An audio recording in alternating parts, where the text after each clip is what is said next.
नमस्कार। C10 news की ओर से आप सभी दर्शकों को नवरात्रि की ढेर सारी शुभकामनाएं। नवरात्रि में हम मां दुर्गा की 9 शक्तियों का पूजन कर रहे हैं। आज है नवरात्र का छठा दिन और आज हम मां कात्यायनी की पूजा विधि विधान के साथ कर रहे हैं। माना जाता है कि कात्यायनी देवताओं का कार्य सिद्ध करने के लिए आदि शक्ति देवी के रूप में महर्षि कात्यायन के आश्रम में प्रकट हुई थी। महर्षि ने देवी को अपनी कन्या माना था, तभी से उनका नाम कात्यायनी पड़ गया।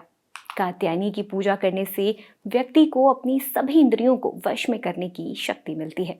मां कात्यायनी को दानवों और पापियों का नाश करने वाली देवी कहा गया है।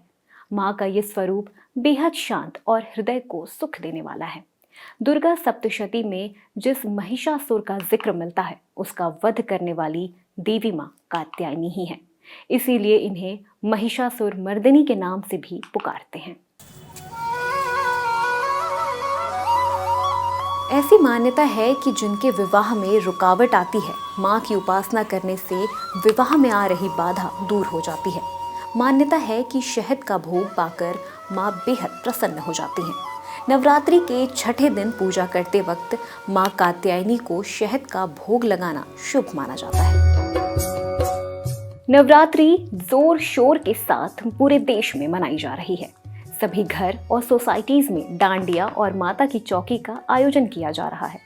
भक्तजन दान पुण्य कर रहे हैं और भंडारों का आयोजन भी हो रहा है। आज हम आपको लेकर चलते हैं जालौन और बताते हैं कि जालौन के एक ऐसे मंदिर के बारे में जिसकी स्थापना द्वापर युग में पांडवों ने की थी। और साथ ही इस मंदिर के बारे में ये भी मान्यता है कि जालौन के इस मंदिर में कभी डकैत माथा टेकने आते थे। जी हाँ, हम बात कर रहे हैं जालौन वाली माता की। ये वो मंदिर है जो आज से 20 साल पहले डाकुओं का हुआ करता था। यहाँ पहले आम जन जाने से कतराया करते थे।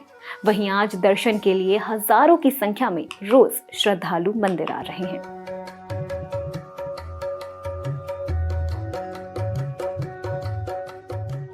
जालौन की माता के मंदिर का वातावरण बहुत ही सुकून देने वाला है। यहाँ भक्त अपनी मनोकामना का धागा बांधने आते हैं। ये वही जालौन है जहाँ कभी बीहड़ों में डाकुओं की गोलियों की तड़तड़ाहट गूंजती थी। आज यहाँ मंदिर के घंटों की आवाज मंगल आरती सुनाई देती है। यहाँ की फिजाएं बेहद सुहावनी है। यहाँ कभी डर का कहर था, लेकिन आज भक्ति व्याप्त है। इन बीहड़ों में स्थित जालौन वाली माता के दर्शन के लिए नवरात्र में भक्ति में डूबे लोगों का नजारा देखते ही बन रहा है। इसका मुख्य कारण है कि बीहड़ अब डाकुओं से मुक्त हो गया है। पिछले कई दशकों तक जनपद जालौन सहित आसपास के जनपदों जैसे इटावा और औरैया में डाकुओं ने हड़कंप मचा रखा था, जिस कारण लोगों में डाकुओं को लेकर डर था, क्योंकि यहाँ अधिकतर डाकू अपना अड्डा बनाए हुए थे और इसी कारण लोग जालौन वाली माता के दर्शन के लिए भी कम आते थे। 2-3 दशकों से डकैतों का साम्राज्य खत्म होने से अब लोग भयमुक्त होकर दर्शन करने आने लगे हैं। देश के कोने कोने से आने वाले हर श्रद्धालु की मनोकामना मां पूरा करती हैं। चंबल घाटी के खूंखार डकैत भी अपनी जान की रक्षा के लिए माता के दरबार में आकर घंटा चढ़ाते थे। नवरात्र के समय यहाँ भक्तों की अच्छी खासी तादाद में भीड़ हो जाती है। भक्त मां के दर्शन के लिए सुबह से ही मंदिरों के बाहर लंबी लंबी कतारों में खड़े रहते हैं। मंदिर से जुड़े किस्से और डकैतों की कहानी लोगों के लिए आस्था और आकर्षण का केंद्र बनी हुई है। यमुना और चंबल की बीहड़ों में स्थित सिद्धपीठ में भी नवरात्र में श्रद्धालुओं की भारी भीड़ उमड़ती है। डकैत मलखान सिंह, पहलवान सिंह, निर्भय सिंह गुर्जर, फक्कड़ बाबा, फूलन देवी, लवली पांडे, अरविंद गुर्जर और ऐसे अनगिनत डकैत थे जो समय समय पर इन मंदिरों में गुपचुप तरीके से आते थे और माता के सामने मत्था टेकते थे।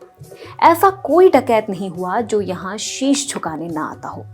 यहाँ के लोगों का कहना है कि डकैत आते थे लेकिन किसी को परेशान नहीं करते थे, फिर भी डर तो रहता ही था।